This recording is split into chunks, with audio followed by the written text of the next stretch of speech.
Of course, now we are talking about doing business with Germans, but Germany is an immigration society, and so it can happen and it will happen that you do not only have to deal with Germans, but also with maybe Turkish people, German Turkish people. So we have a lot of different nations in Germany and on all different levels of companies, just to know. So today we will talk about Vietnamese in Germany, the image of Vietnamese in Germany. I will give you a short insight regarding the new and the old federal states in Germany, because there is a difference. We have a different history, some decades of different history, and of course you will notice this. Then it's about verbal and non-verbal communication and communication styles in Germany. I will show you 8 keys to intercultural management. They were developed by Erin Meyer. She is a US American and now a professor in Paris in France. We will talk about case studies, and I will show you some important taboos and no-goes in Germany. But as we said yesterday, it's always a tendency. It never fits to all people. Never, never, never. Tendency. And we have to regard the generation and the background of the person we talk to. Okay, so let's start. Do you have an idea? What do you think is the image of Vietnamese in Germany? Do you have any idea? Have you heard something or experienced something?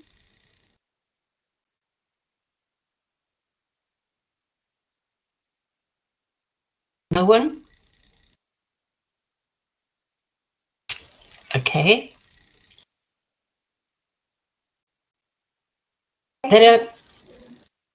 Yeah, Mrs. Dorn? Yeah, so I think that in the back before North and South Germany, the Vietnam government we send a lot of student or worker to come Germany for study and working, and the government at that time supporting for our worker and our student for study to get technology a lot. So after the Germany become one, so that is I think no more. Um, and I think the community Vietnam in Germany is not much like other country. I think around some 2-3 thousand citizen in Germany. So yeah, and we have one. I heard one Vietnamese become minister. Um, I think long back ago, Mr. Philip. Yeah, one of the Vietnamese. So he entered grow up and working in Germany, especially the working for the government. So something small like that I understand about the Vietnamese in Germany. Great. Yes, Yeah. you already talked about many aspects. You are right. We have in Germany 2 different groups of Vietnamese. The one you mentioned, it's a second group on my slide, mainly communist contract workers from the northern part of Vietnam came to communist Germany, and there was not a lot of, they didn't include them really. They didn't integrate them. They lived in separate houses. There was not a lot of contact between the Eastern Germans and the Vietnamese. They had to give part of the money to the Vietnamese state. They had to send back money they earned in Germany. And there was a big problem when the wall came down in 1989. and there was a reunification in 1990 in Germany, there was a very unclear status for the Vietnamese living in the eastern parts of Germany. And there was a kind of racism concerning them.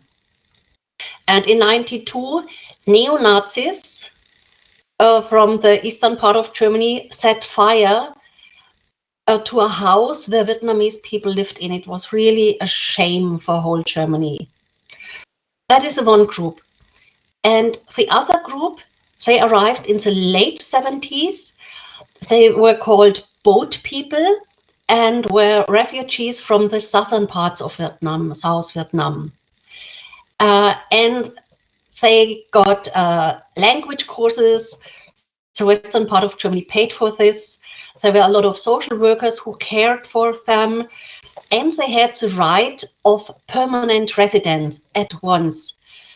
And that means when we reunited eastern parts and western parts, there was a difference regarding the political status of Vietnamese. And today, there live around 180,000 Vietnamese in Germany, in all the different federal states.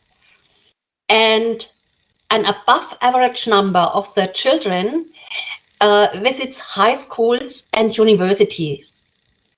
And they are seen as the best integrated migrants in Germany. There's nearly no trouble with Vietnamese in Germany. And they are not involved in conflicts. There is one exception, and these are the gangs in Berlin. They are involved in drugs, but really it's a minority. It's really a minority. Normally, you do not hear any bad thing about Vietnamese. And in the schools and at the university, they often get the best grades, better than the Germans. And they are very eager to learn. And that means even after university or after high school, they are above average successful compared with the whole population. And okay, this number is 10 years old, but I didn't found a better one. In 2014, 64% of Vietnamese children and youth attended high school. That means five times more than Turks, and even 20 points higher than Germans. And in Eastern Germany, 75% of Vietnamese children attend high school. So they have a very good image in Germany. And Mrs. Duong told us about Philipp Rössler. He was born in Vietnam, but he was left, he was in an orphanage in Saigon. Then a German couple adopted him and take him with them to Lower Saxony, to Germany. He was just 9 months old, a baby. So he grew up in Germany. So to my opinion, he is, of course, a German. That's his culture. And he became our Federal Minister of Health and then the Federal Minister of Economics until 2013, so 10 years ago. He ended his political career.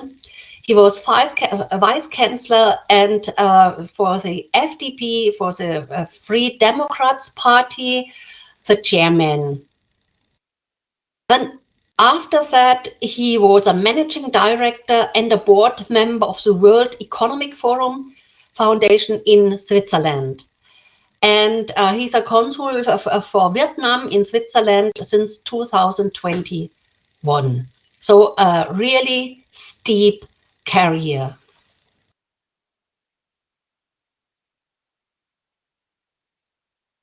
So what about the history of the new federal states? You see, after the Second World War, Germany was divided between the victorious states. The red part was Russian, then the green, the British, the blue one, France, and Bavaria and the southern part, southeastern part, the Americans occupied Germany. And you see the pictures, Berlin, it was completely destroyed. But of course, it was our guilt and it was our fault to start the Second World War. So you see the black line. The black line was the wall that divided the communist Germany and the capitalist Germany. And these pictures are all from the former GDR, German Democratic Republic. So women were involved in every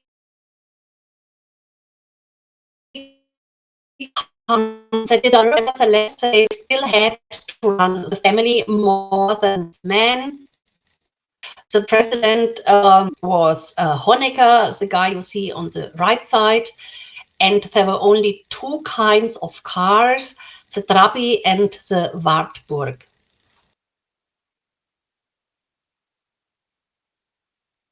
The state controlled nearly everything, as we have it often in community societies. So the crèches, after-school care for children, music clubs, everything was controlled by the state. But I think there were not just negative points. I mean, they had shopping facilities in the companies and daycare for children. And in the western parts of Germany, the companies started very late with this, with kindergarten in the company or shopping facilities. I think that is quite a good thing, or was quite a good thing in the communistic part of Germany. And of course, people were told they are working for the people, not for themselves, but for the people. Every person was needed to contribute to the economy, and in the field of agriculture, even children went out for the fields during school time to contribute to the wealth of the country. It was not allowed to leave the country except for old people who couldn't work anymore. And what is interesting, so in my generation and people around 40 and even 30 and still today, you find names, first names, which are not typical German, because it was one of the possibilities to show a bit of individuality in a communist country. So it's very, very often, when you meet persons with the first name Mandy, Shirin, Ronnie, very, very often, of course not always, they come from the eastern parts of Germany. One name for boys was forbidden, and that name was Adolf, because this was the first name of Adolf Hitler, the dictator of Nazi Germany. The women were very emancipated in the eastern parts, much more than in the western parts of Germany. But they had, yesterday we talked about marriage and early marriage. And in the eastern parts, they had to marry early to get an apartment of their own. But divorce was very common, very common. And women were recognized for achievement. And even today, you find in the eastern parts much more female leaders than in the western parts, in the old federal states.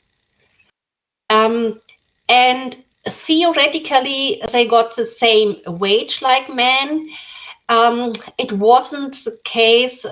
It wasn't really the case, but they still were and are better paid than in the old states, old federal states. And even today, especially women in my age who worked in the GDR, they are very, very strong personalities. And they were used and are used to do everything. So to run a business, to educate the children, and maybe even act politically. Nevertheless, in the GDR, in the communist part of Germany, the women in the late 60s, they worked much more than men, around 93 hours a week, and men around 60, so 49 to be correct. And what I knew as a anti-baby pill in the Western parts was the wanted child pill. So quite another name in the Eastern parts. So birth control was a positive thing in the Eastern parts of Germany.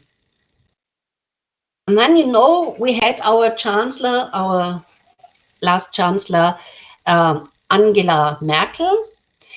And she was born in the western part of Germany, but when she was very young, her parents moved to the eastern part. Her father was a pastor. And later, when Germany was reunited, she became our chancellor. And she was called from many people Mutti. And the name Mutti, or the word Mutti, has a very different meaning in the eastern parts and the western parts. Mutti in the eastern parts of Germany, still today, she is a hero. She can manage everything. Mutti and also Oma, grandma. These are very, very important persons in the eastern parts of Germany. In the western parts, Mutti is often a young woman. She is married, she has children, she does home care, she cooks for her husband.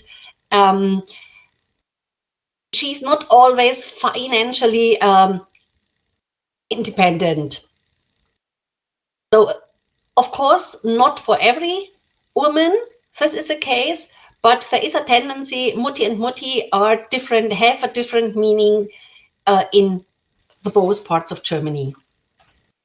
And another interesting thing is that in the new federal states, the girls in school are much better in math than in the old federal states.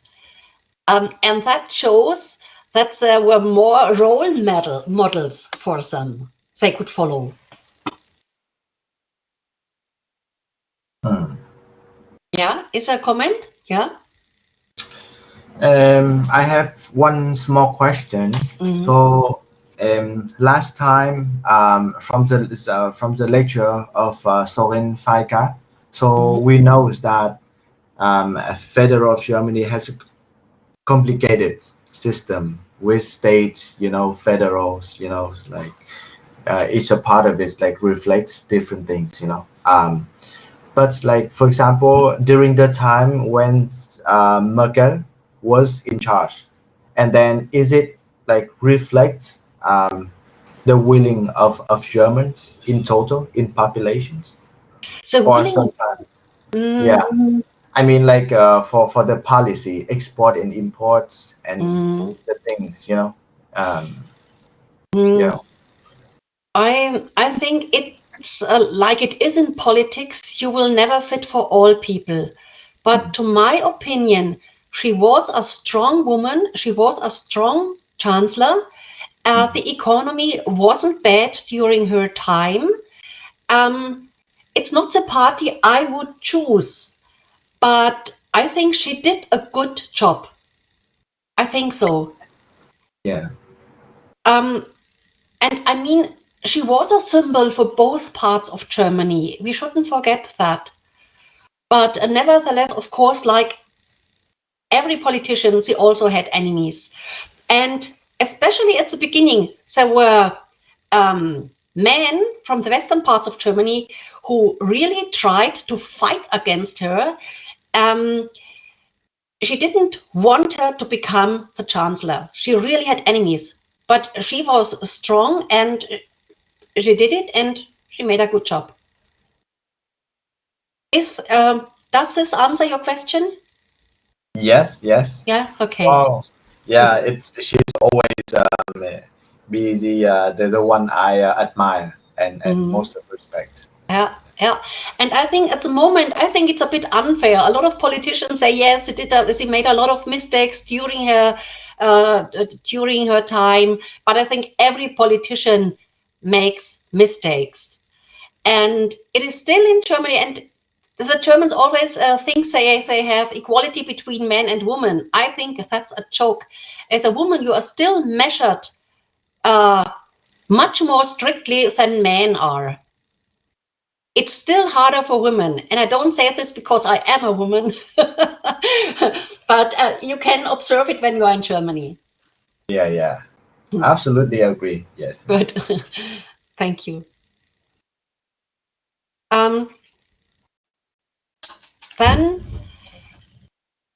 before the fall of the wall, the SED, the Communistic Party, they run the country and they run it down. I mean, there were a lot of spies, and after the wall came down, the people knew that even their spouses could be spies. Maybe your husband or your wife may have been a spy for the political system. Then a lot of people were shot at the wall while they tried to escape their country. And of course, they were controlled and patronized by the state.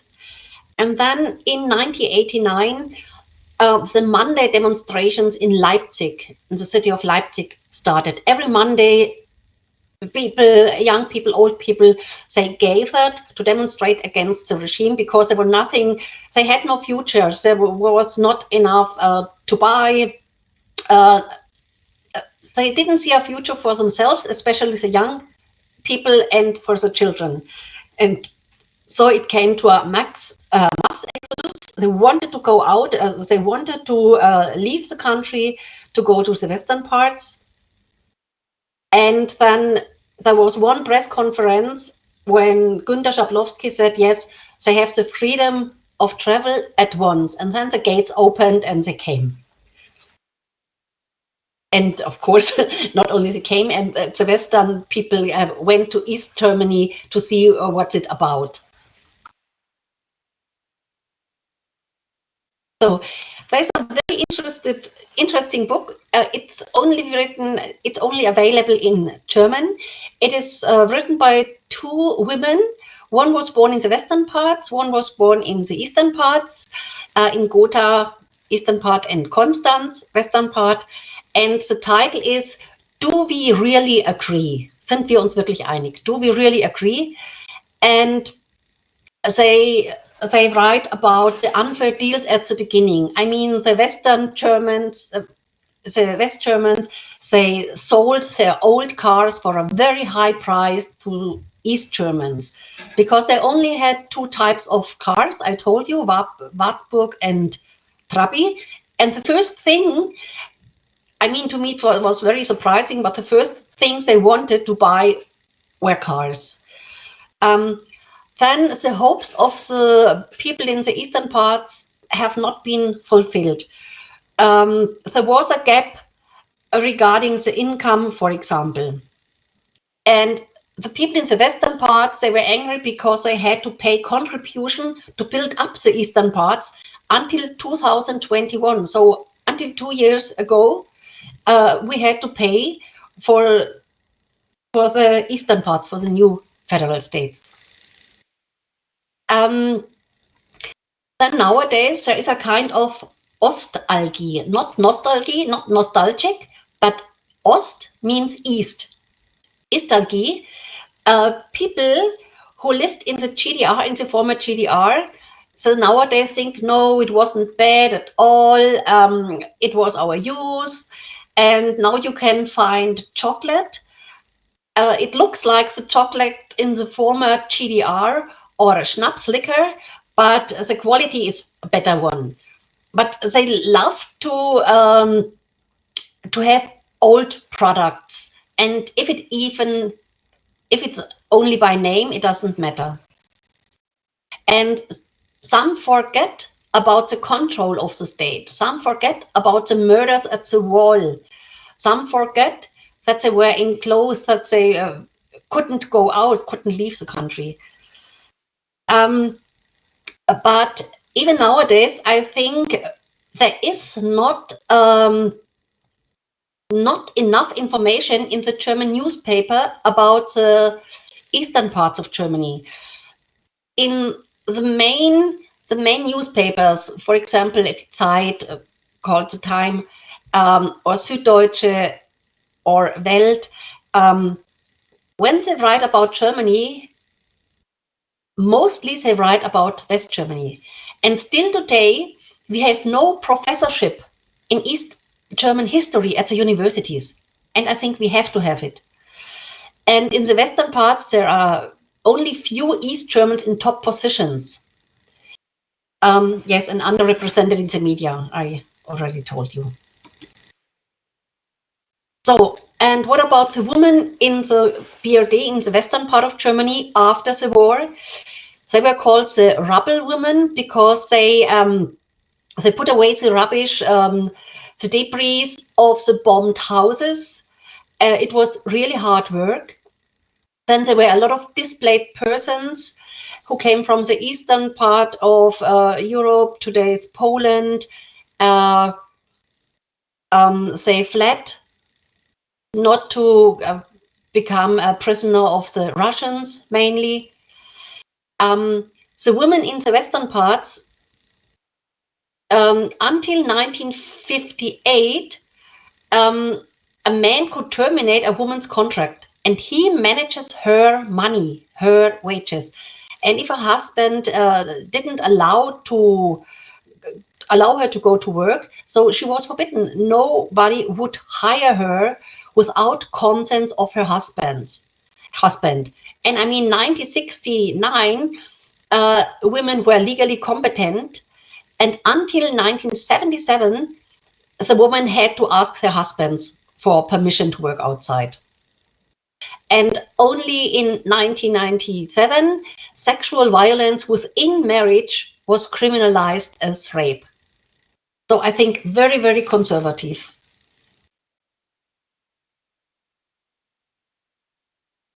Okay, any questions regarding eastern and western parts of Germany? I mean, I know people from the eastern parts, and I know even more people from the western parts who never visited the other part of the country. There are still strange ideas about it, or they reject it. Is it any prejudice from the Western people? I don't know if I would say prejudice, but it is more a kind of jealous. They are jealous. They had to pay a lot of money. It was our money. We worked for it. We had to give it to the eastern parts to build streets, to rebuild houses. Prejudices, stereotypes. Maybe people in the western parts are more individualistic, and some say that people in the eastern parts, yet they just won't have money from the western parts. But that is not right. I know a lot of people in the eastern parts. After the fall of the wall, they went to West Germany, to the western parts. They worked 1, 2, 3 years, maybe in Frankfurt, and then went back to Rostock or wherever they came from. I think in the young generation, there is no difference. And when the wall came down, when I held seminars, maybe at the University of the Defense Forces, the people coming from the new federal states didn't tell this. And nowadays, they talk very, very freely.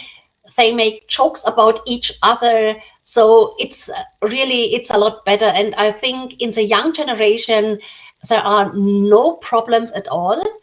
But we shouldn't underestimate, they still are raised by parents, by capitalistic parents or by socialistic parents.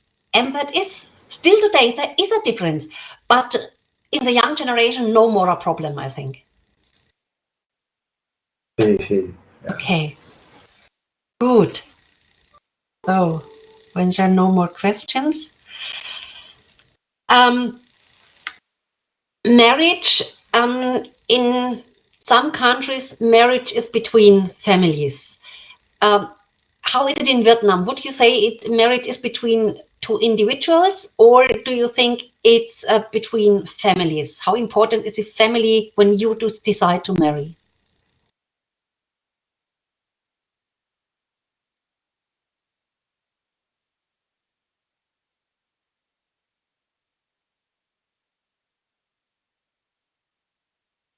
Who will give me an impression? Well, I think the marriage in Vietnam is accepted between man and woman, and also between the family as well. If we do not have the accept from the same family, it will be very difficult for they can live in peace. They will get a lot of trouble as well. Okay. But sometimes even if the parents don't like it, nevertheless they will marry. Yeah, sometimes it still happen, but they will try the best to have a good relationship with the family. Sometimes it's a good result, sometimes it's not. They will get the divorce later. Okay. Yeah. Thank you. Yeah. Mrs. Hami, I think you wanted to contribute.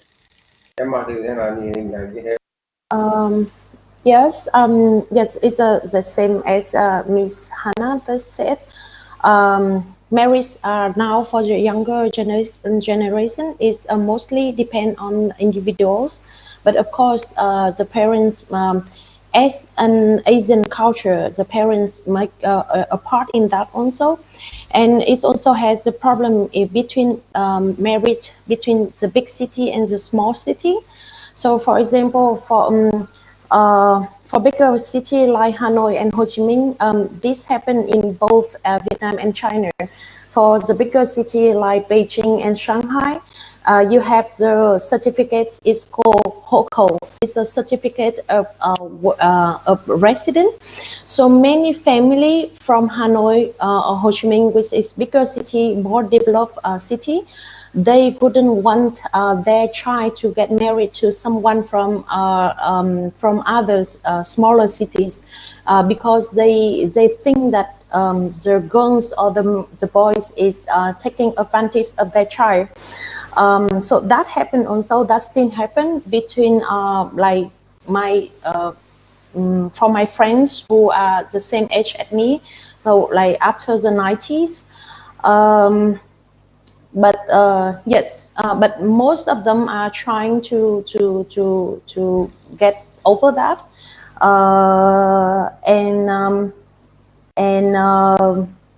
and get.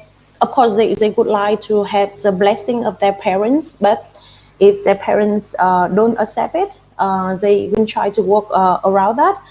And yes, there are more and more Vietnamese who would like to be single because of the responsibility for the family. So when you get married, you must have, after you get married, normally the parents would ask you for a grandchild.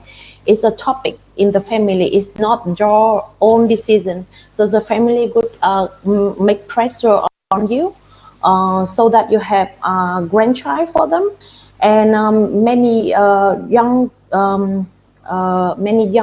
people don't get married because of that. Okay. And both men and women, or how is it? Is it 50-50? Well, I think the woman normally get more pressure because for Asian culture, the woman must have a family, must have a husband. So for the woman, normally her own family would make pressure on her. But for the men, it could be less. They are accept to, they are allowed to get married later in their life, maybe like 30 something. But for the woman, like after, 27, 28, her family could be like really worry and try to get arranged marriage for her. Okay, very interesting. Thank you. So in Germany, it's really between individuals, and the people don't care what the family will say. And divorce is accepted for both, for men and women. So when you meet families or couples, blended families are normal, really normal. And at the moment, every second marriage in Germany is divorced. I think that is a very high number. Every second, 50% are divorced. Okay, so virginity is unimportant. We have countries like the Arab countries, Muslim countries, where it is important for the women, just for the women. And as it is in Vietnam, as you told me, Ms. Hami, many don't marry at all because of the money or responsibility, or because of individualism, because they love their freedom.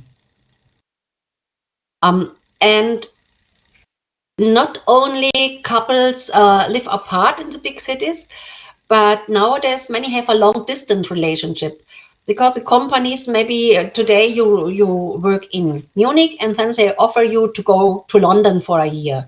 And then the guy or the woman will go to London and they will have a long distance relationship. Doesn't matter.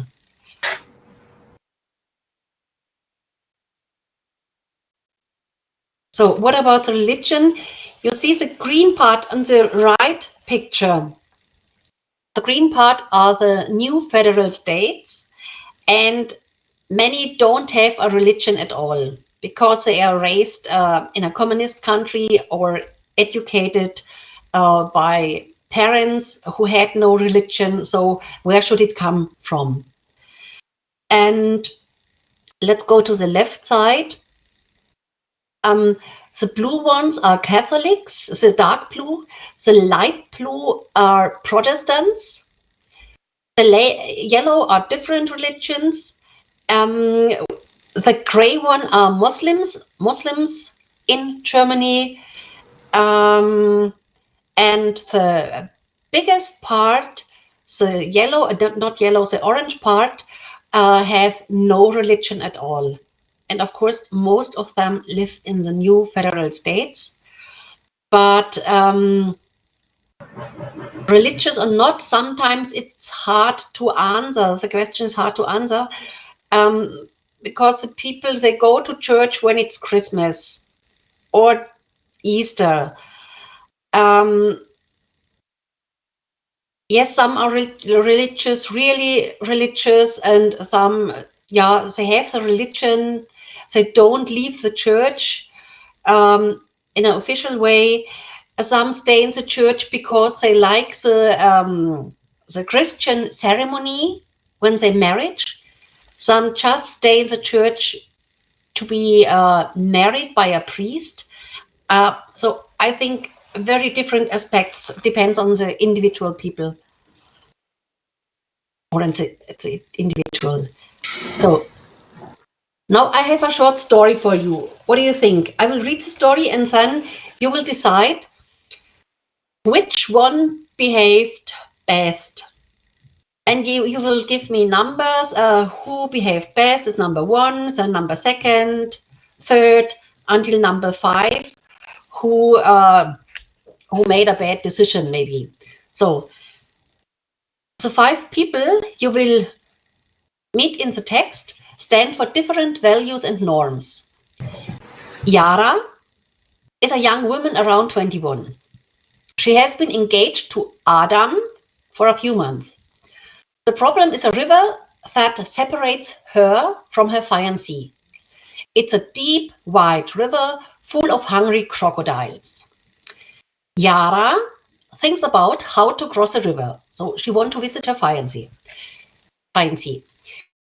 She remembers an acquaintance who owns a boat. Let's call him Yusuf. So Yusuf has got a boat. So she goes to Yusuf and asks him to set her across. He replies, all right, I'll take you over if you spend the night with me. So Yusuf wants to have sex with Yara. Shocked by this suggestion, Yara turns to another acquaintance, Elias, and tells him her story. Elias replies, I understand your problem, but it's your problem, not mine. So Yara decides to go back to Yusuf to spend the night with him. In the morning, he sets her across a river. Her reunion with Adam is warm. However, the night before the wedding, Yara, she feels compelled to tell Adam how she managed to cross a river. He replies, I would not marry you even if you were the last woman on earth. Now, at her wit's end, Yara turns to Daniel. Daniel listens to her story and says, well, Yara, I don't love you, but I will marry you. That's the end of the story. And now please put these 5 people in an order that reflects your appreciation of their behavior and explain me why you choose the order.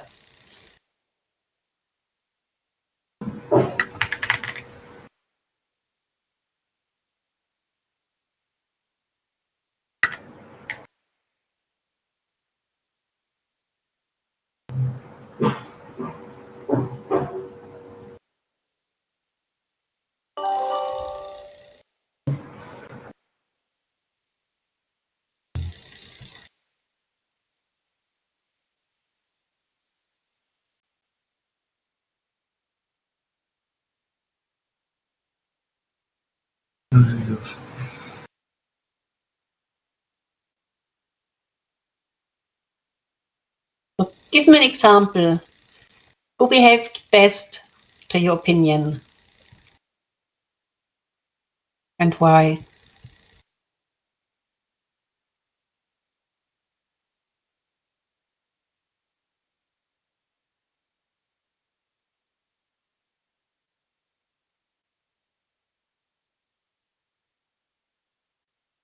Mr. Chung, you are laughing. What do you think? What is your choice? I'm confusing because the story to put Yara into the center of 4 men, but actually she has the relationship and engaged Adam. So if she loves Adam, so why she spend the night with Elias? Because Elias helped her to cross the river. I really don't know how many value inside the core value of the Yara. Yara is like the Christian people, or is she the religious? Any belong to any religious, or she the free thinker? So I don't. Yeah, a little bit confused. So I cannot choose anyone here to run them for curse. And the worst one, the worst decision, or the worst person? What do you think? I had no answer. No, I had no ideas about this case. It's difficult. It's really difficult. Yes, difficult for thinking. Who else would like to share his or her opinion?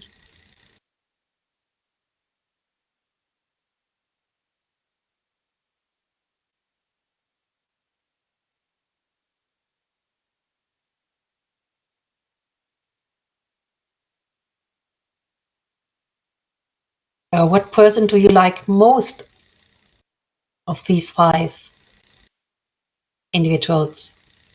The other, I have another comment that the other comment is about like I cannot really judge the other people because I don't know exactly their story and cannot put the context to understand deeply what they behave like that. It's difficult. Yes. Yeah. No one want to share his or her opinion?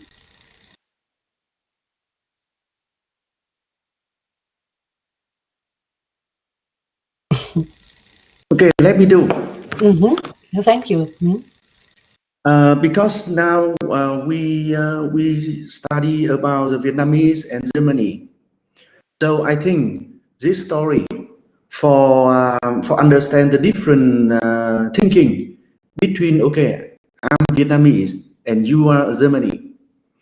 So okay, if I'm a Vietnamese, the number one is no. If I'm Germany first, okay. Germany first. I think the number one is Zara and Tusuf. That one is like a reality. If you want to do something, you have to pay. And with Elias is a normal Germany because it's not his problem, and that not he do nothing for that because he don't care. Yeah, like Germany thinking. Okay, and the last one is Daniel and Adam. I think that's Germany thinking.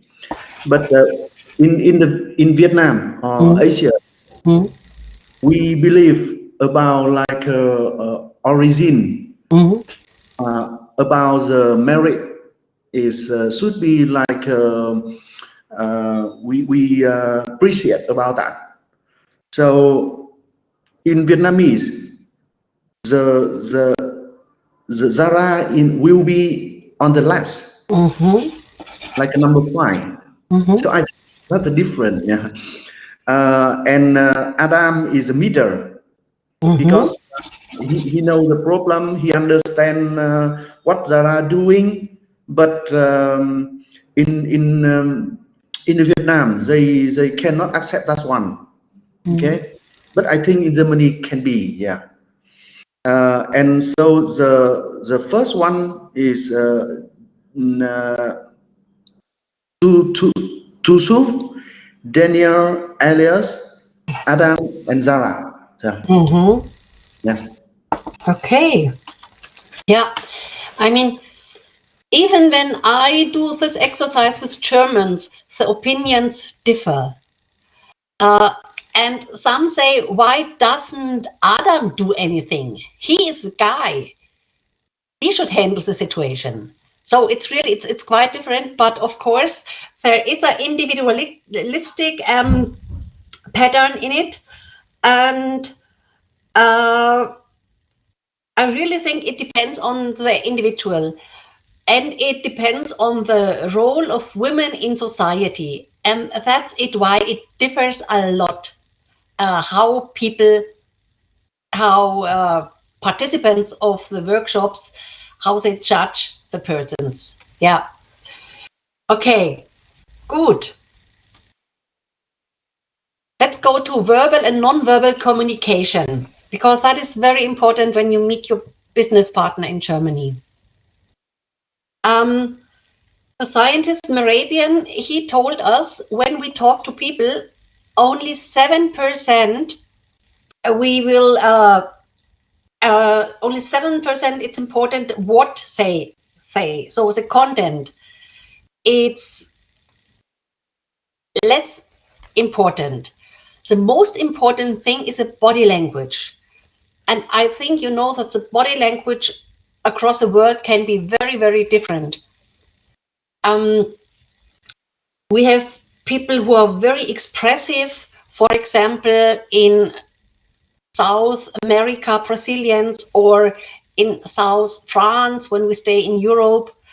Of course, even some individual in Germany can be very expressive in body language. And then another thing is a tone of voice. How high is your tone? How loud do you speak?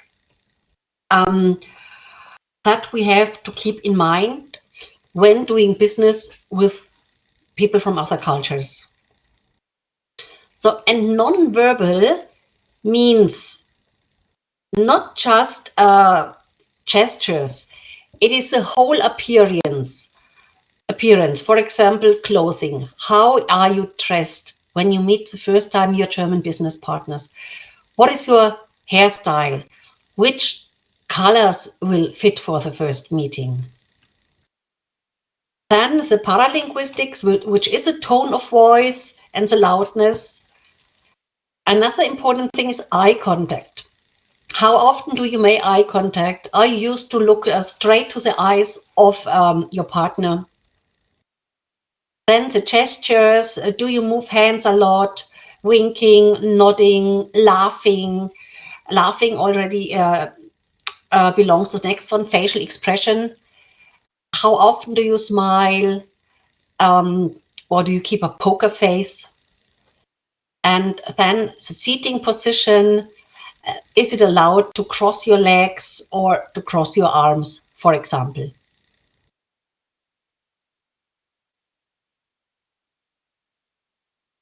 So let's first have a talk about business clothing. I think this is very international meanwhile. Of course, it depends on the company, how conservative the company is. And as we discussed yesterday, it depends on the kind of business I'm in. Some are more open-minded, some are more not old-fashioned conservative. Let's stay with the word conservative. And of course, it depends on the position in the company. So a CAO in a conservative company, very often you will wear a black suit or at least a deep dark suit. But in a company with a flat hierarchy, you often cannot see who is employee and who is the CAO or the boss. Then I would be careful with religious symbols. Normally, either they are allowed, all of them are allowed, maybe a headscarf, niqab, and a cross as jewelry. Or we have some companies which see themselves as neutral zone, neutral area, and then there is no religious symbol at all allowed for no one. In general, I think costumes of women, the dark colors, they disappear really more and more. I mean, you see at the bottom of the pictures, you see Angela Merkel. She always had the same style of blazer, but in different colors. And von der Leyen, also very conservative because of her position. But normally the young women, they are dressed in a serious but modern, vivid style. But before you visit your new business partners, I would check it at the website. Very often you can see at the website what style there is in the company. Which pictures do they have? How are the people dressed that you see? And normally for women in Germany, makeup is really rather subtle. You don't wear a lot of makeup. And the same is it with status symbols. They too are very, very discreet. Maybe men show an expensive watch, but normally that's it. And women, 1 or 2 pieces of jewelry, but that's it. Not too much.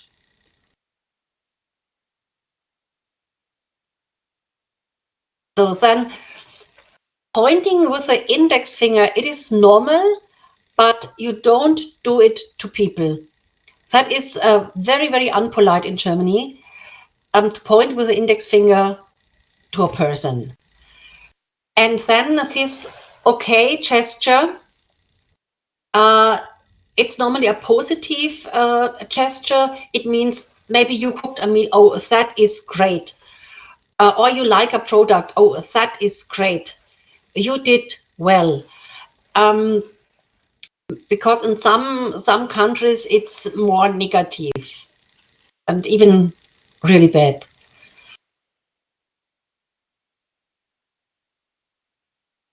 Then the distance zones. This is also a cultural thing.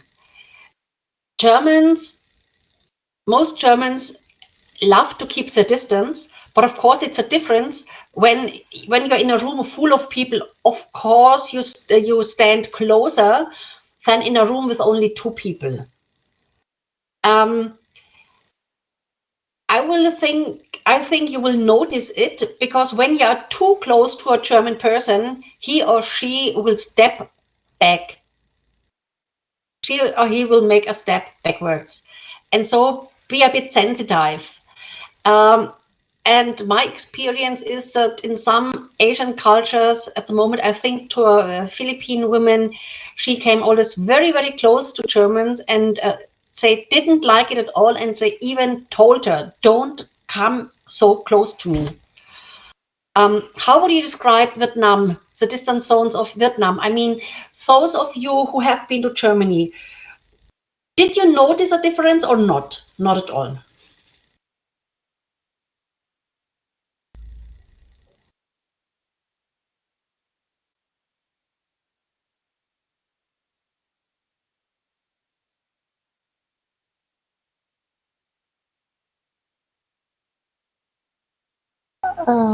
Well, I personally don't get too close to the people. It's of course it depends on the relationship that you have with them.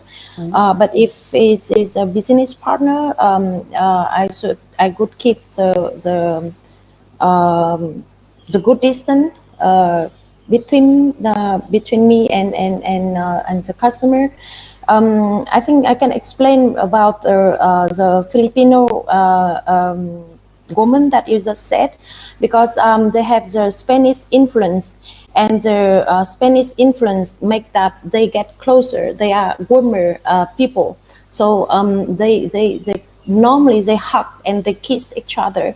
But in Vietnam we don't do that. So even in our society, we do keep distance if that is a customer that is not a close friend. Of course, with close friend, we get close to each other, we sit next to each other. But if that is someone that you met the first time, the customer or someone you respect, we don't get close. Yeah, thank you very much. Another example? Experience?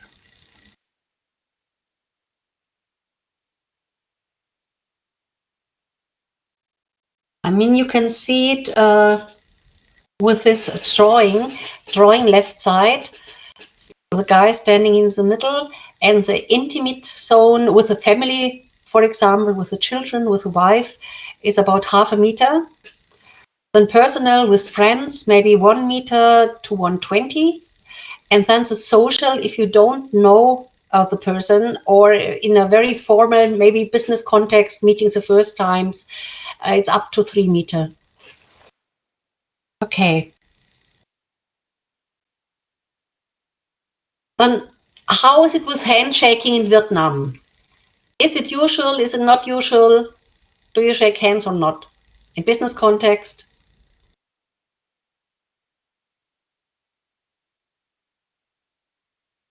Totally 100%.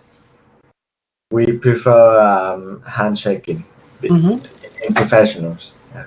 And both men, women, is there a difference? Nah, it's the same. For me, It's the same between. Okay. And is it a firm handshake like between Germans, or is it more soft?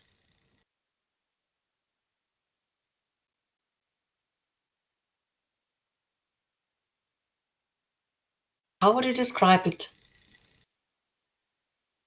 Soft handshake or firm and strong?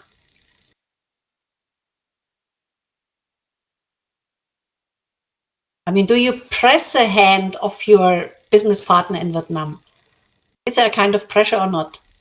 Or is it just touch each other's hand?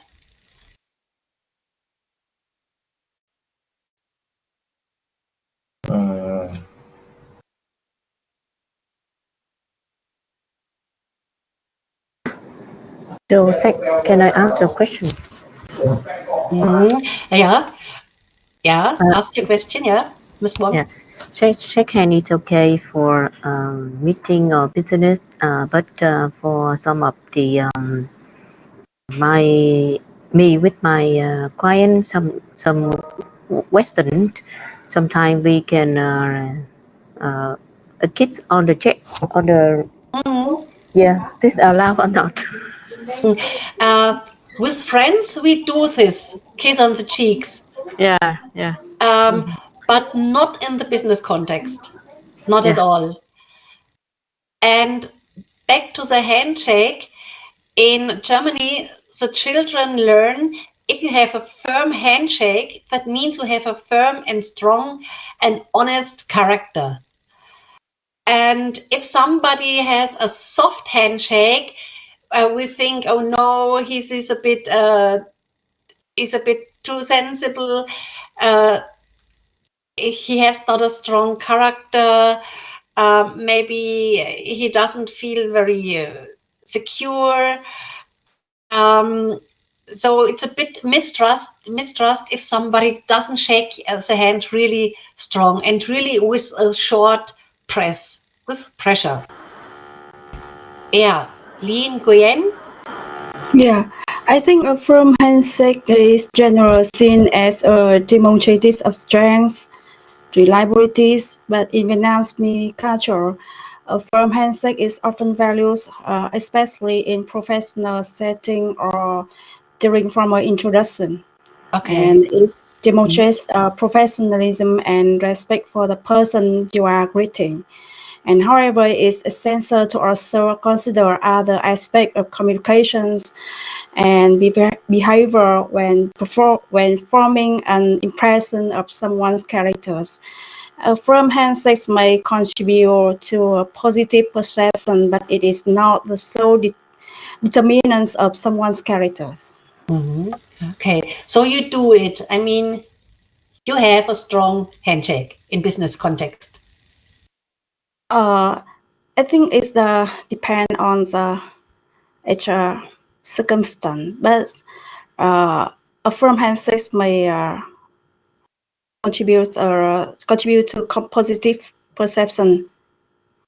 Sometimes it isn't someone's characters. Yeah. Yes. Yeah. Okay. Good. Thank you. So, oops, sorry. Then eye contact is also very important in Germany. Children learn, look into my eyes when I talk to you. It's very, very important. If people don't look in my eyes as a German, I think I can trust him or her. I think they hide something from me. So to get trust in a person, we have to have eye contact. And there's a saying, oh, this person, he can't look you in the eyes, or he couldn't look in my eyes. That means he's not honest. But how is it in Vietnam? Are you used to look into the eyes of your partner? Is there a difference between young and old people, or business partners, or in hierarchy? Yes? I think it is same. Yeah, it is same when we talk with someone. We usually look into other eyes straight. Yes, and we also think that she or he have something to hide if she don't look at us. Yes. Good, great. Then there will be no difficulty. Then in Germany, women and men can touch each other, even in business context. Touch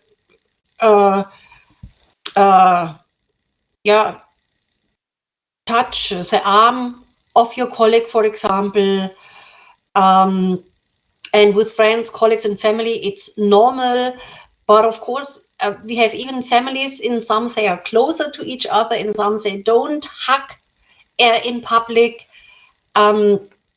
And children are often adults. They are touched. The head of the children is touched by adults. So, oh, I like you, nice little guy, nice little girl. So that is usual. There is an intercultural model called peaches and coconuts. And that means we have cultures which are more coconuts, hard and ugly outside. But if you crack them, then you will be friends forever. And we have cultures, they are similar to peaches. It's very, very easy to have small talk to them, to talk with them about family, but the inner core is very hard to reach. So what are the Germans? What do you think?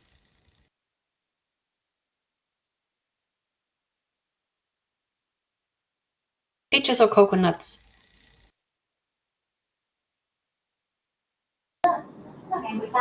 Yes.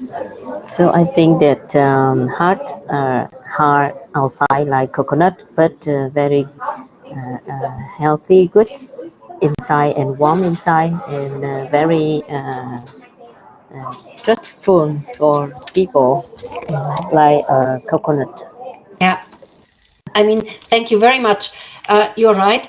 We talked yesterday about making friends with Germans, and that is really hard because Germans are seen as coconuts. But when they know you and you can crack them, then you will become friends. And the classical peach are the people, the US Americans. They are seen as peaches because they make a lot of small talk. Yes, come to my house. They invite me, but they don't tell me where they live, for example. Or you're sitting next to a person from the US in the plane. They tell you everything that is too much for German. It's too personal for German. And then when the plane lands, they say goodbye, nice to meet you. And that was it. And so sometimes Germans are shocked. The peaches talk with all people, with colleagues, with the family, with a religious organization. There is no difference. And many Germans, in the middle of the coconut is an individual, and then the couple, if it's a couple, and the children, I would say that's the same place, not two different rings or layers.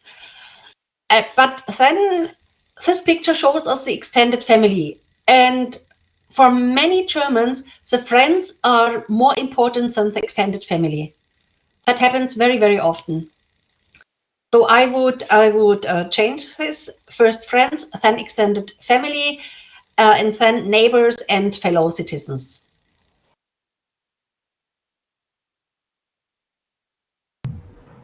Then small talk in Germany. You can really always talk about the weather, because we are very happy when it's sunny, because in each part of Germany we very often have rain and it's cold. Even, okay, we have the climate change nowadays, but nevertheless there is still a lot of rain in Germany. So you can always talk about the weather.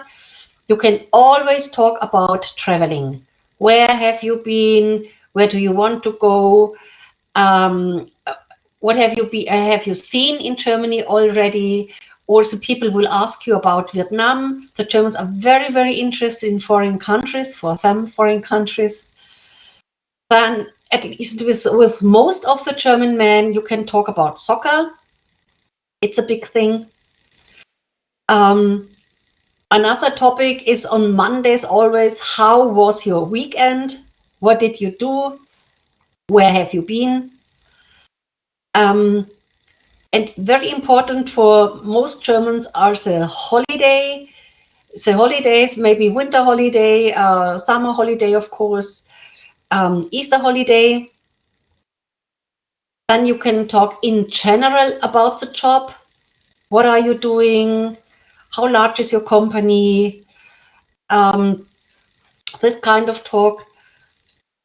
Then especially the younger people love to go to movies, because when you're older and have children, you don't have the time anymore to go to a cinema. And many people love cooking and are interested in food from all around the world. So does this fit to your topics, to your small talk topics? What is the main small talk topic in Vietnam? With business partner.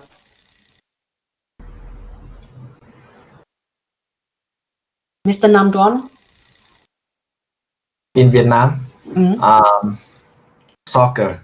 Soccer, it's to soccer. Yes, soccer, food, cuisine, some traveling, vacations plan. Yeah.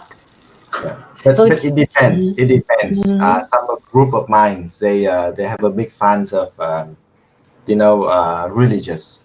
They plan to go to pagoda together or something. We're really popular topics.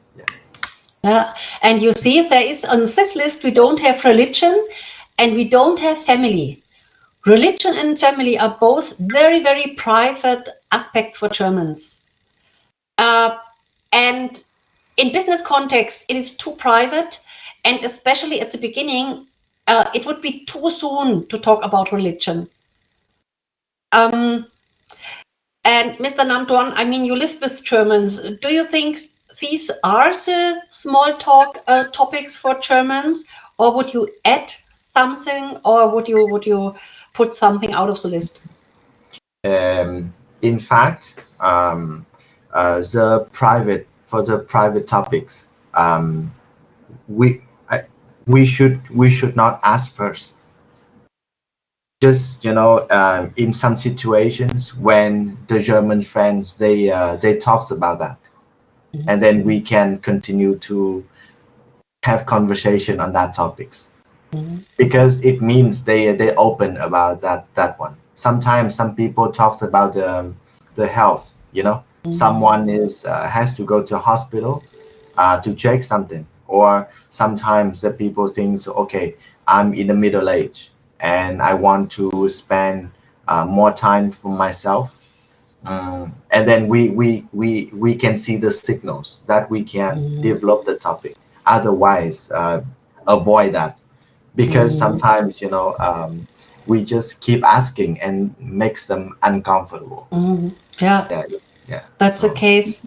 Yeah, exactly. And especially when you meet maybe business partners who are around 30, they are centered around their own career. So you can talk a lot about business. Then when the midlife crisis is coming up, men, women around 40, is really business all in life? No, I want to stay to have more time for my family, or I want to quit the job and go for a year, I don't know, maybe to Vietnam or to China, whatever. And then older people, they love to talk about their health, what happens. So it depends on age and the personal focus of the individuals. Yeah. One more thing is,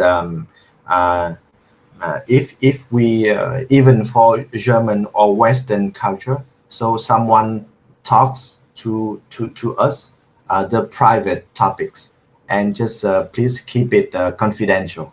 Don't tell it to anyone else. That happens to many of my friends. I know people just got the information from myself and told it to all the world. Even put it on Facebook, Instagram. I mean, like, sometimes I feel like I'm a bit hurt, about that. But yeah, because I had some conversations with that, and I know like why they want to keep it private. Because they trust them, they trust us. It means that's why they share. But it doesn't mean that we can talk about that with the other people. It's sometimes it's not polite. Yeah, and you will lose trust at once. If I tell you something in confidence, and I hear that you gave it away to other people, it was the last time I told you a personal thing, and won't trust you anymore. Yeah, it takes years to get the friendship back. Even it happens, my student life, young and stupid, many things like that. And it takes even 7 or 8 years just to be to be back as a friends. Not easy to, like once you lose it, they don't trust us anymore. But honestly, please, like, don't get me wrong. I mean, in Vietnamese style, people talk about that every day. People just come to my house and ask my salary, like almost unlimited. Yeah. That is another important point, because talking about money is absolutely taboo for Germans. Absolutely. We don't talk about money. I even know couples where the husband do not know what the wife earns and vice versa. Even that is possible. Yeah. But Even normally, even my relative, my aunt, she get PhD in Heidelberg 20 years ago, and she comes to Vietnam. She is like she feels way weird, because the German people, they even the wife borrow the money from the husband and they give it back as a deal. And then and she's like, hard to understand it. It's a cultural gap. It's a cultural thing. So money is a very important point for us, and we separate it according to the individual, even between us, a couple. Okay, and then politics. People, of course, when they have too much beer, they talk about politics.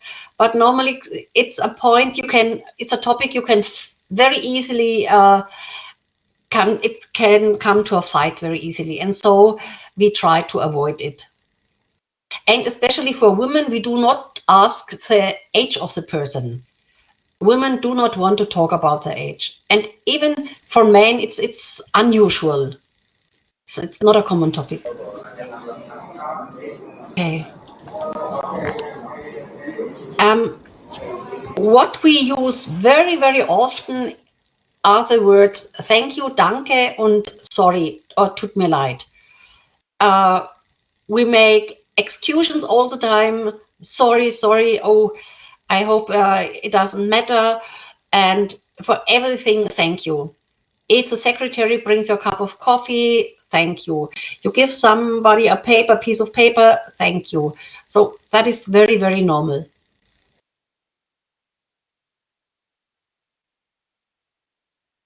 Then with the business cards, it's not very formal.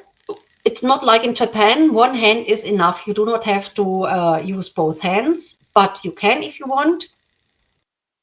And it is more really to get the contact of the counterpart, because in international business, sometimes we do not understand very clearly what the other persons told us.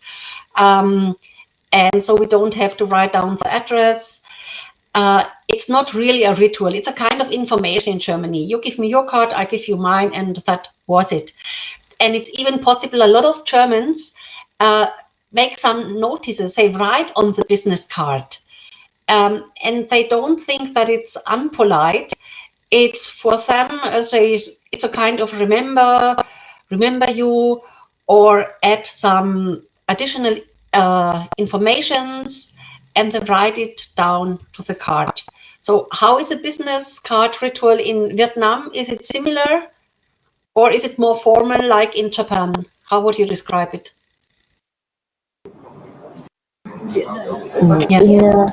In Vietnam, the business card also that's a depend for some of the business. The customer is the order you. I think that for respect, we will give by two hand and turn the right way to my customer and short name to show him how to speak my name and my position. That is one way. Another way also we can give the card like your picture, and in our business cards also show name, position, telephone, email, and company name and website.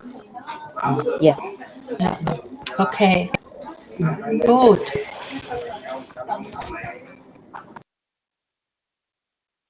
So, and sitting habit. I mean, this kind of sitting style we often see in the US.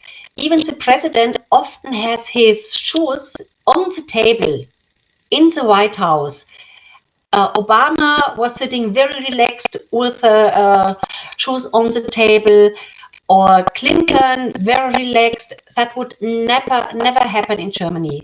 I mean, younger guys, when they are together, of course, even in business context, they can sit in the style, but normally it's unpolite. You don't do it. But in some countries, like, for example, Nepal, you shouldn't show your shoe soles. That is in Germany not a problem, not at all.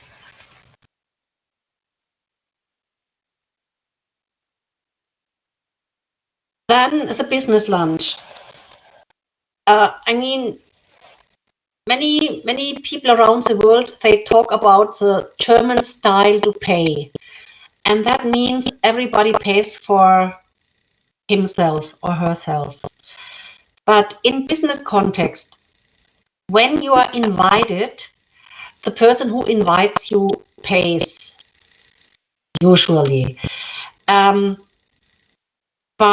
if the person pays, she really says it very clearly before you go out. When you're out with friends, maybe in the evening, then it's normal, everyone pays separately. It's normal. And regarding the food, drinks are served with meals, and very often salad is coming with the main dish. It's not one after the other, depends on the location, of course. And another thing, more and more young Germans are becoming vegetarians or even vegans. Nevertheless, there is still a lot of meat on the plate. And I think it also depends on the region of Germany. I mean, especially in Bavaria, there's a lot of sausage, or you eat pork and beef and half a chicken. But it depends on the location again. You will find in every city a lot of different restaurants, from Vietnamese to Italian, then vegetarian restaurants. You will find everything you like.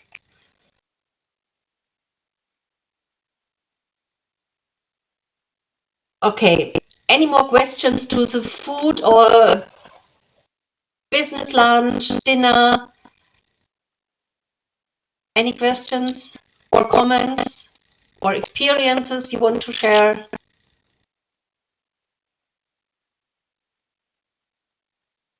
Okay.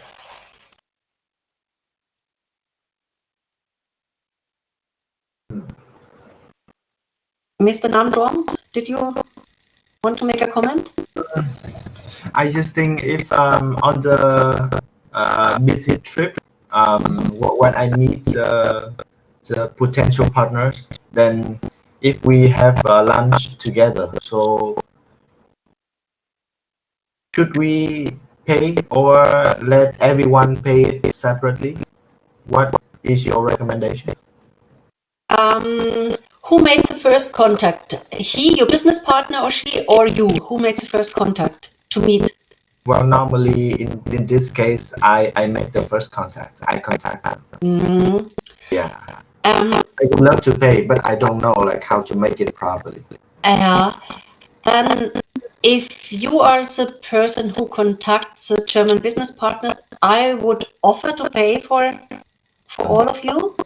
Yeah. But I think if he's really interested in doing business with you, he will pay.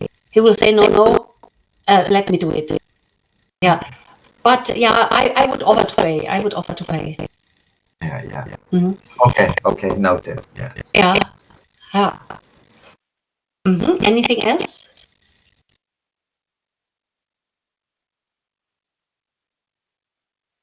The vegan and vegetarian so easy to find out in the restaurant or just not meat?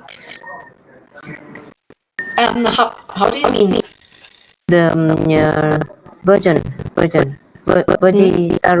vegetarian food. So easy to find out in the Germany in restaurant, or I just go there and eat salad. It depends on the restaurant. Nowadays, nearly every restaurant will offer 1 or 2 vegan or at least vegetarian dishes. But we have restaurants who are specialized in vegetarian meals. But maybe if you're in a really typical Bavarian restaurant, maybe you have to eat salad. Because the typical food was with meat or is with meat. Yeah, but there are kinds of noodles, for example, or the so-called Käsespätzle in some parts of Germany. But in the typical traditional German restaurants, 1 or 2 dishes, but not more for vegetarians. Good. Yeah, thank you. Okay. So what do you think? Are Germans loud or quiet? Quiet. Quiet? Quiet compared to you, compared to Vietnamese? Compared to Vietnam and US, I think US also loud, not quiet. But I see some of my German friends, they quiet. Okay. Especially in the company or something, but in outside maybe a little quiet. And after that, friendly, they will speak more. Yeah. I had watched football together with Germans, so I know they are absolutely quiet. These people don't know how to celebrate any goals, winners or something. They even told me it's just a game. Like, what do you think? It's just a game. Like, what do you expect? Yelling or something. It's not in our dictionary. And then, and that's why I had to move back to Vietnam, to watch football. It was in Euros, the championship 8 years ago. So I think it's quiet, completely quiet. That's funny. Of course, it depends on the situation. And for me, it's funny that you think we are quiet while watching a soccer game. Because I think we are very loud. And to my opinion, Germans are loud when it comes to alcohol. When there is a soccer game and they have alcohol, I think they can be loud. But of course, I have never watched a game in Vietnam, so I can't compare. Well, if you should watch a game in Vietnam, Hanoi, and you will see like what is definition of being loud. Okay. Yeah. It takes like 3 days to calm down the whole mood, motivation. But yeah.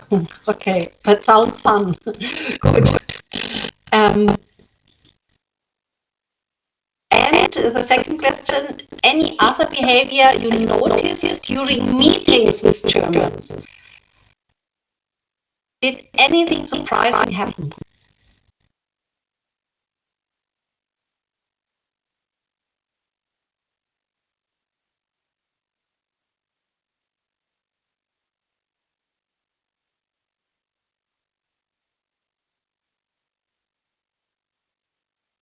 Kind of irritation, for example. Shock. Okay, nothing. So, one thing is the pauses while speaking. Germans are not used to long pauses. If there is a pause, most Germans think the partner hasn't to say anything. And they feel uncomfortable when there is a longer pause. And it happens again. It happened again and again that the Germans thought the people from Asian countries have no idea or can't make a contribution, but they answered too fast. And I don't know what is your individual style or the style in Vietnam. I have the impression, I had it yesterday and even today, there are longer pauses than we have in Germany before an answer comes. So what is your impression? Especially people already talk to Germans.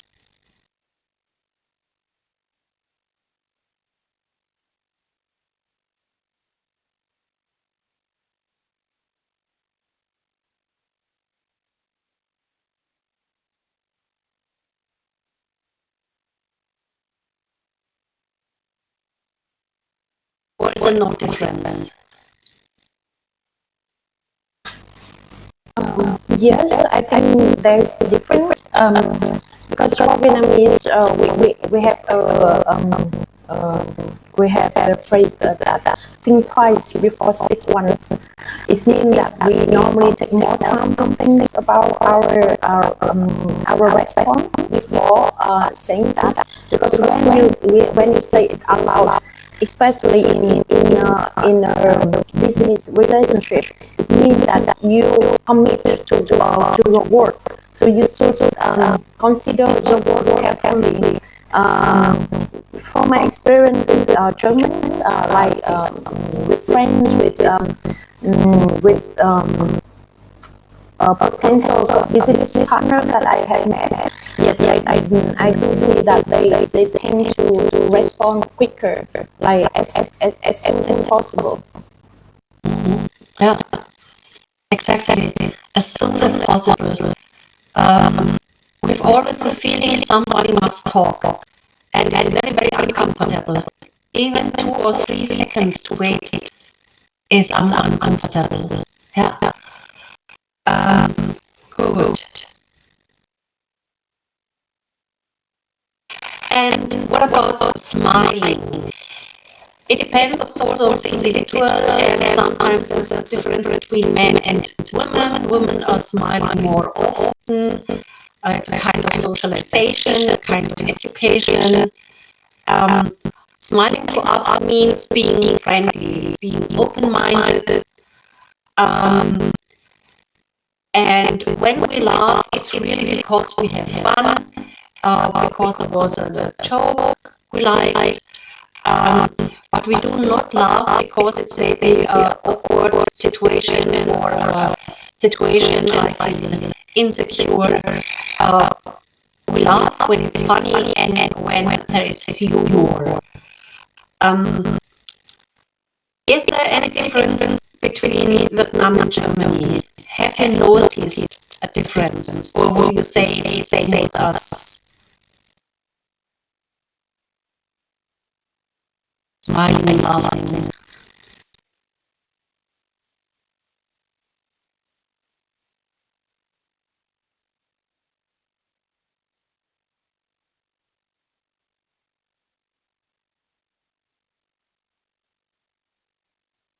In my opinion, it's the same.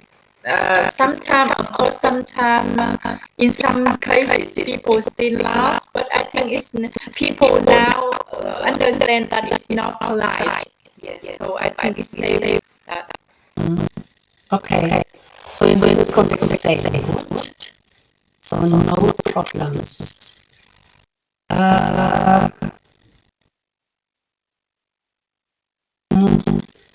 Postpone this. Okay. Let's come to the so-called intercultural age scale model by Gary Meyer. I told you she's a US American. She's professor now in France.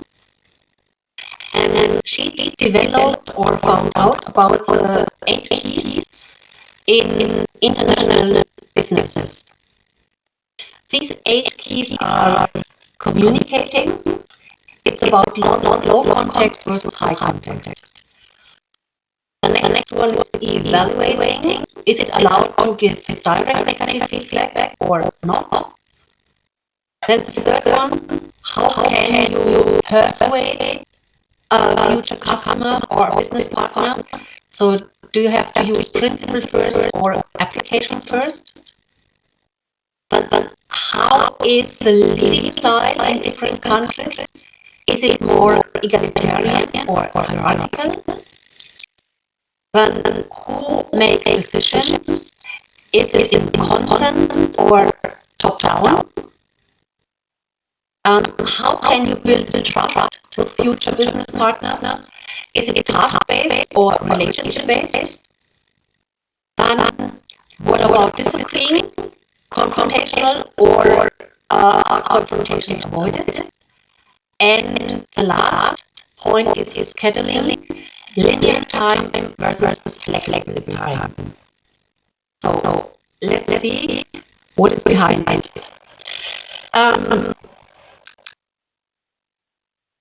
She has not Vietnam as an example, but at least some Asian countries, and you can think about on what place you would put Vietnam. About communicating. Mr. Nam Duong, do you want to give a comment because your microphone switched on? No. Okay. Good. So low context. These are the cultures and the nationalities on the left side. Low context means good communication is very clear and simple. You can repeat your messages, say I express precisely, and you repeat them until your partner talking to understood them. Cultures or nationalities who are used to high context, their communication is very sophisticated, it is very nuanced, you have to feel the language more than hear it, and you have to read between the lines. The messages are often hidden and not plainly expressed. And you see, Germany is quite left, and the Asian countries, with the exception of Singapore, are quite right. What place did you put Vietnam? Yes, Ms. Angani? Vietnam would be really far to the right, meaning the high context. It's similar to other Asian countries. We normally walk around the word, so we don't go straight to the point.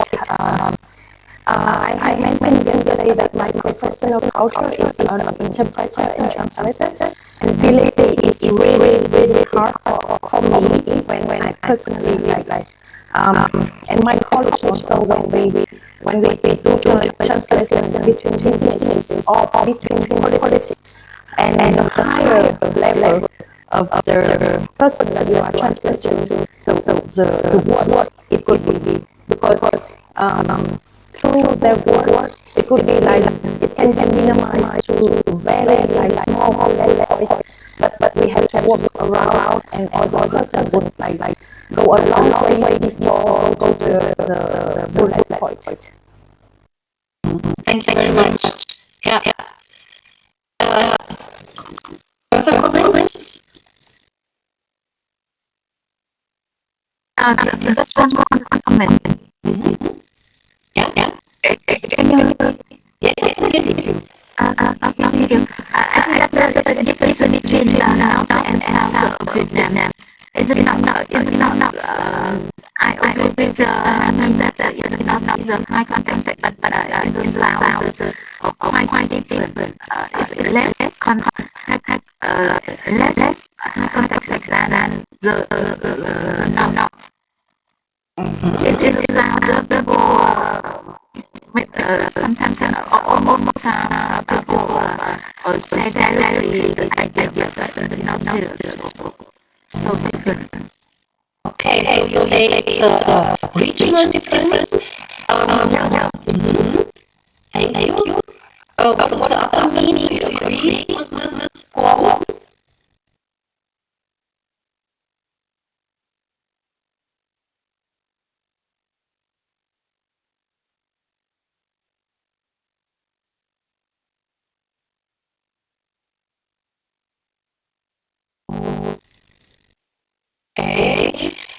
Okay, no sign of criticism, so I think you are right, Ms. Wong. What do you think is the reason why to Alex side? You see, US, Australia, Canada. What do you think is the reason why they have this clear and simple communication?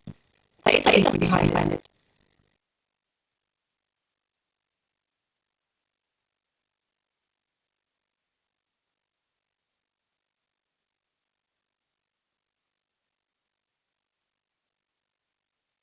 What is the difference of comparing these three countries with three countries on the right side, Japan, Korea, and Indonesia?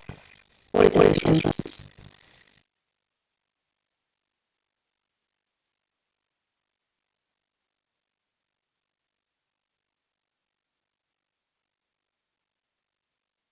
No idea. No one. What do they have in common? US, Australia, and Canada.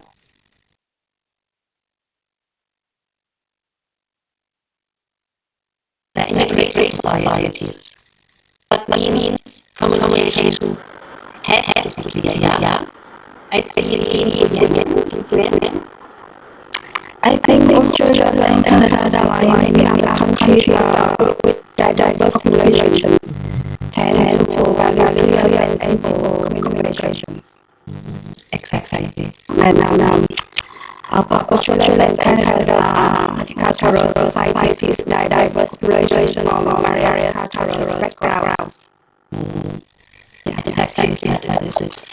Everybody came with their own language. They had to learn English. It had to be simple, so to understand each other. And in contrary, in Japan, Korea, Indonesia, the people live together for thousands of years. In Japan, there is a saying, I can hear the air between the sentences.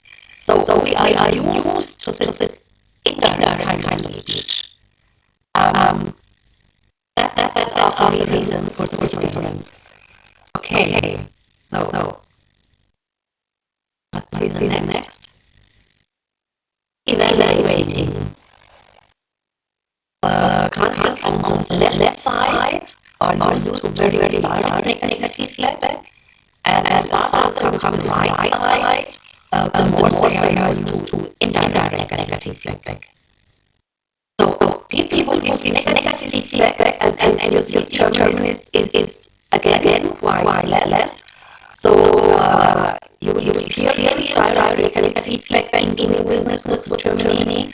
That means it's provided very honestly, very openly, and Germans do not soften negative messages by adding positive ones. Don't represent them in positive messages.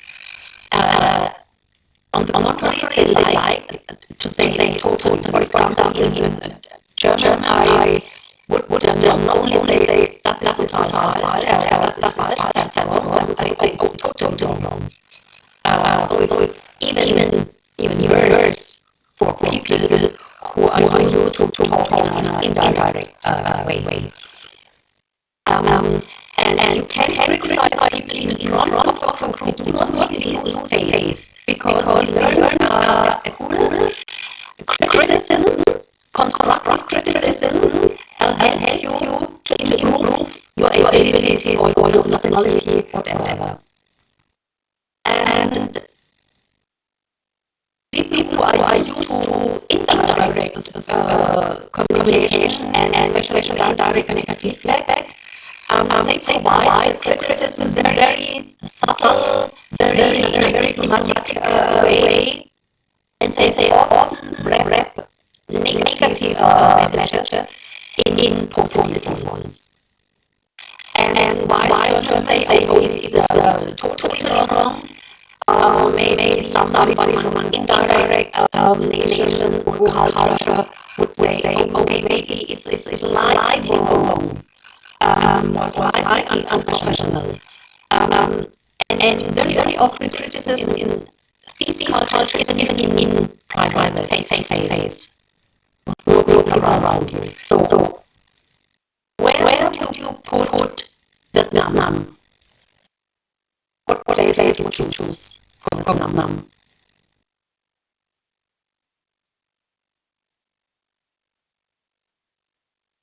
Negative feedback and with criticism.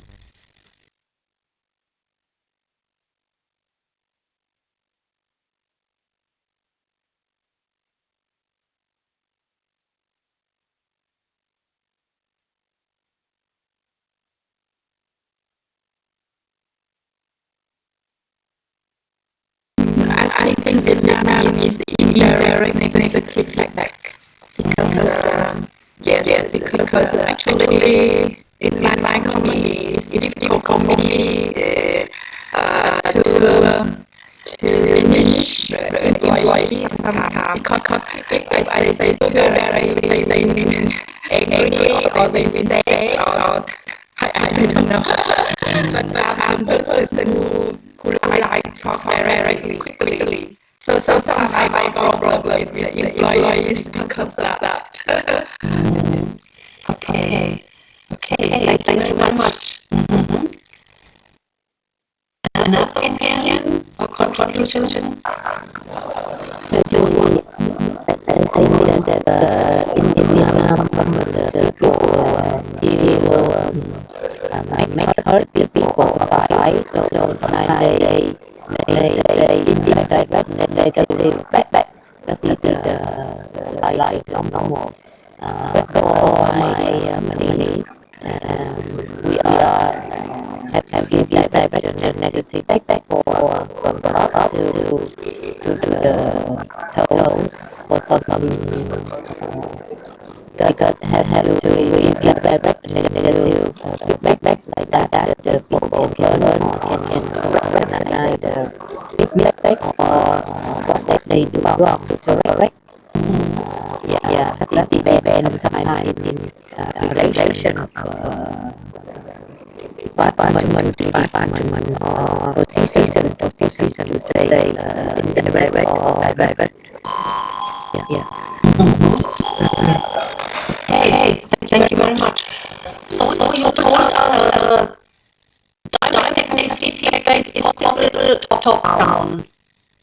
But is it also possible from the bottom to the top? Is an employee allowed to criticize maybe the decision of the CEO?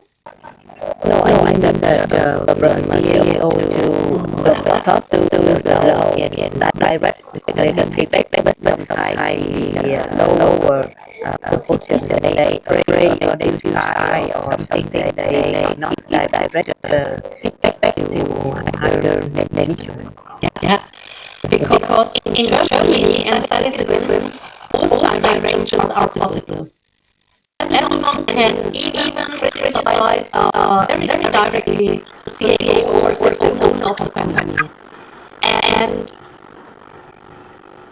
he or she is a leader. He will appreciate that because he knows criticism can enable him to improve the company. And so it is possible. And I mean, this chart shows when you are doing business with Germans, you really have to be direct. And you can criticize in a very direct way, of course, friendly, but direct. We need it because if you write your messages in positive ones, I don't understand you. So you have to criticize and be honest about products and to all the people you meet, not just people maybe in a lower position than your own.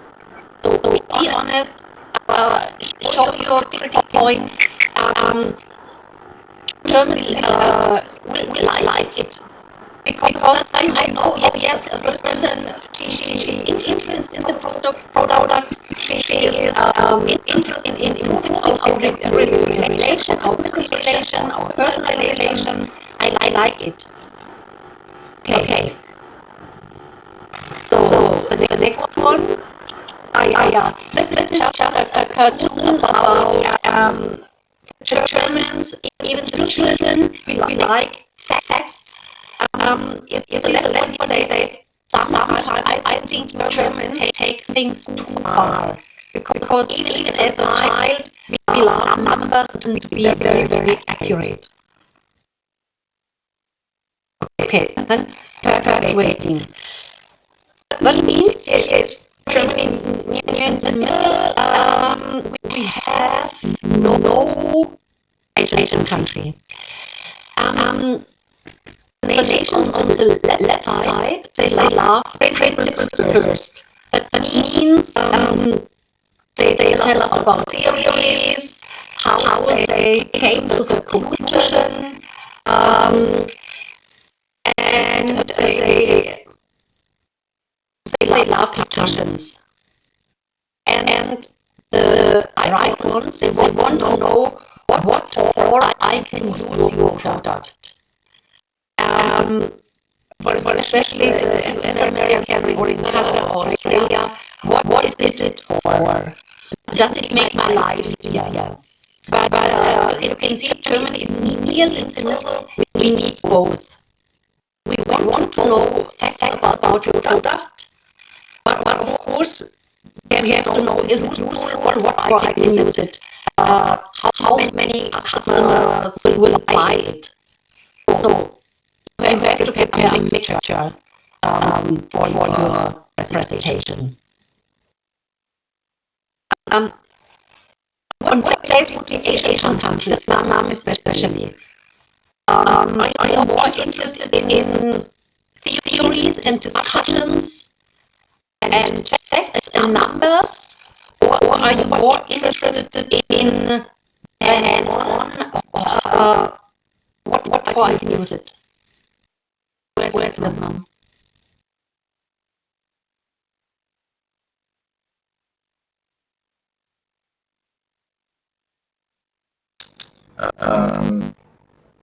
I think Vietnam is more of application first. I mean, guys, just correct me if I'm wrong. Okay, I got a UK education, so in my studying education, we focus on the concepts. They talk a lot of concepts, like really they talk a lot. But when I went back to Vietnam, the people really want to see the applications. To justify if the application is interesting to continue to talk about that. Even with the technical engineers or even business, they want to see the real application, the real cases, of that. Okay. So it's different. It's like totally different. It depends on it depends on you guys. You have more experience in working internationally. Mr. Chung, would you like to add something?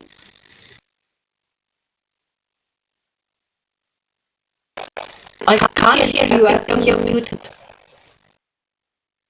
You're muted. I can't hear you.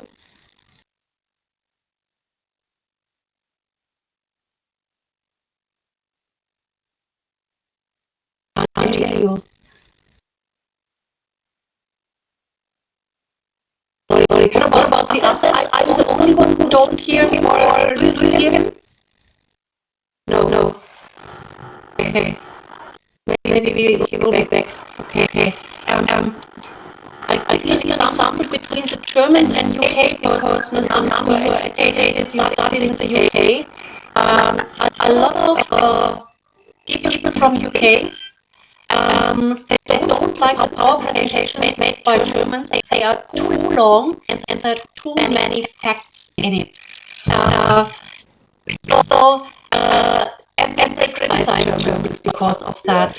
And the British, they often like a joke. They like more, I mean, a British joke. They like more to hear about tradition. For example, the founder of the company. That's a big difference. And Germans, they always love their facts and numbers. Yeah. John, is it better now? Can you hear? Yes. Okay. So for my personal experience, I prefer the principle. If people come to me and they can understand or we kind of theory they bring on the table, I cannot listen.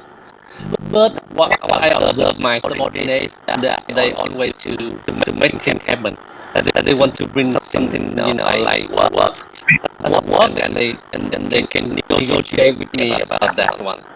So it depends on like education and experience and how they communicate with others.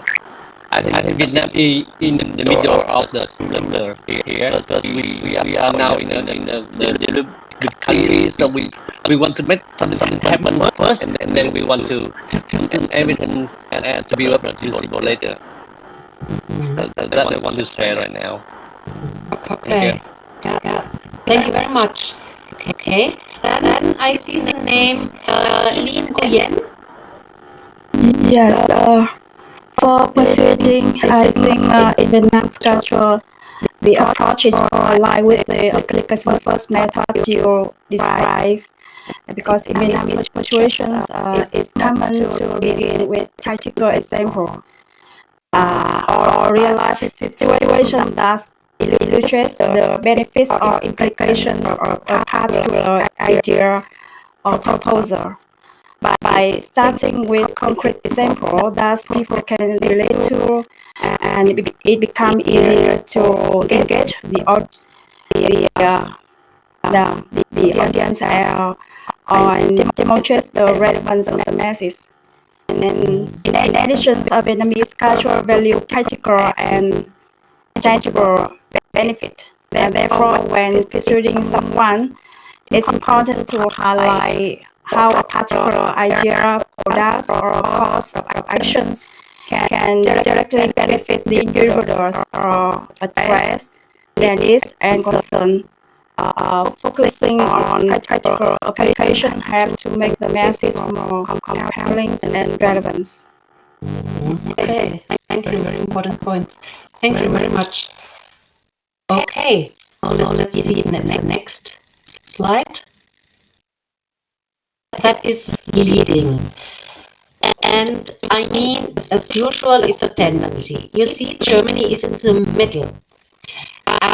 And it depends strongly from company. We have startups with a really flat hierarchy, and we have the big players like Siemens or Bosch and other names with a very, very hierarchical structure. And the leading can be egalitarian, but to my experience, in most German companies, it is hierarchical. Of course, not in that way as it is, for example, in Saudi Arabia or in Japan. So what does it mean, egalitarian? It means the ideal distance between the CEO and the subordinates, the employees, is low. And for example, when you are in Denmark or Sweden or Netherlands, you will not see who is the boss and who are the employees. There is no, you cannot see it regarding the dress, for example, or the behavior. So the structures are flat, and you can skip communication. You don't have to go to your superior. You can skip the line and go to the CAO at once, for example. That is possible in cultures who are very egalitarian. And on the other side, you have the hierarchical societies, and you will see at once who is the boss.